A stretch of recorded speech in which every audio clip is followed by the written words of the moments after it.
Hello అందరికీ ఈ సీజన్లో మనకి ఆమ్లా చాలా బాగా దొరుకుతుంది కదా. సో ఆమ్లా షాట్స్ తయారు చేసుకుందాం. ముందుగా 2 పెద్ద ఉసిరికాయలు తీసుకోవాలి. దాంతోపాటు కొంచెం కొత్తిమీరని తీసుకున్నాను. నేను ఆమ్లా షాట్ సిరీస్ చేద్దాం అనుకుంటున్నాను. సో ఈరోజు కొత్తిమీరని వాడాను. ముందుగా ఉసిరికాయలన్నిటిని కూడా 2 తీసుకున్నాను కాబట్టి రెండింటిని విత్తనం నుంచి నీట్గా ఇలా ముక్కల్లాగా కట్ చేసుకొని పెట్టుకోవాలి. అండ్ కొత్తిమీరని కూడా నీట్గా చాప్ చేసుకోండి. తర్వాత బ్లెండర్లోకి మనము కట్ చేసుకున్నటువంటి కొత్తిమీర ఉసిరి ముక్కలన్నీ వేసుకోవాలి. దాంతోపాటు కొంచెం జీలకర్రను కూడా యాడ్ చేస్తే టేస్ట్ చాలా బాగుంటుంది.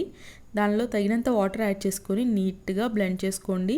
ఈ ఆమ్లా షాట్స్ వాడడం వల్ల హెయిర్ అయితే చాలా బాగా ఉంటుంది, షైనీ అండ్ సిల్కీగా. అండ్ హెయిర్ గ్రోత్ కూడా చాలా బాగుంటుంది. ఇలా డైరెక్ట్గా తాగాలంటే తాగేసేయచ్చు పల్ప్తో, లేదంటే స్ట్రెయిన్ చేసుకొని తాగండి. చాలా అంటే చాలా బాగుందండి. టేస్ట్ అయితే నాకు చాలా నచ్చేసింది.